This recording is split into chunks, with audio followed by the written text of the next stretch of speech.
তারেক ক্ষমতা থাকলে এখন আসেন দেশে, আপনি এখন না এসে চোরের মতো অন্য দেশে থেকে এই দেশের রাজনীতি নিয়ন্ত্রণ করার পায়তারা করবেন না। আপনার যদি ক্ষমতা থাকে এখন আসেন, এখন এই দেশে আইসা এই দেশের সাথে রাজনীতি করেন। আপনি চোরের মতো পালিয়ে থেকে এই দেশের জনগণের মধ্যে অবৈধভাবে নির্বাচন করতে দেওয়া হবে না। যতক্ষণ পর্যন্ত এই দেশে সংস্কার না হবে কোনো নির্বাচন হবে না, কোনো নির্বাচন হবে না। ইসলামী শ্রমিক আন্দোলন বাংলাদেশ ঢাকা মহানগর পশ্চিম কর্তৃক আয়োজিত নগর ও থানা দায়িত্বশীল তারবিয়তে এই পর্যায়ে বক্তব্য নিয়ে আসছেন ইসলামী শ্রমিক আন্দোলন বাংলাদেশ মোহাম্মদপুর থানার সেক্রেটারি মোহাম্মদ আল আমিন রাসেল।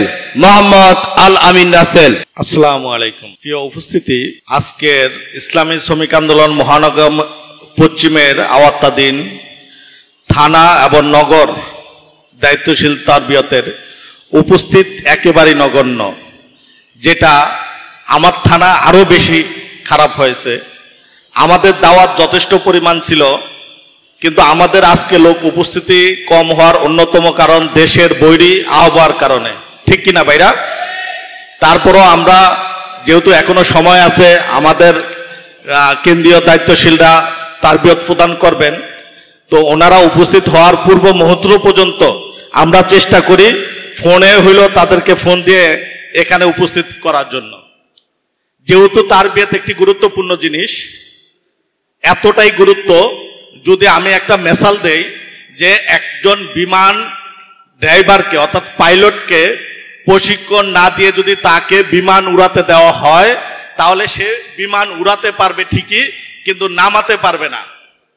তো আমাদেরকে যখন দায়িত্ব দেওয়া হয়েছিল আমরা ঠিকই কাজ করতে পারি, বাট আমরা বিমান নামানোর মতো অর্থাৎ সংগঠন চালানোর মতো আমাদের মধ্যে এখনো ওই অ্যাক্টিভিটি তৈরি হয় নাই।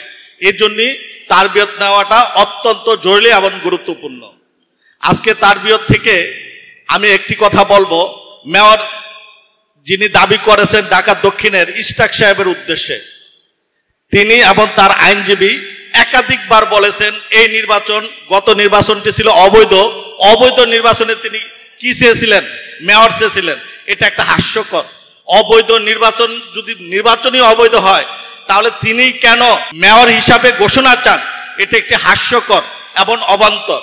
এর সাথে বলবো, গত 2 দিন আগে 28 তারিখে জনাব তারেক রহমান তিনি অধৈর্যভাবে বক্তব্য দিয়েছেন। তিনি অনেকটা অধৈর্য হয়ে গেছেন ক্ষমতায় আসার জন্য।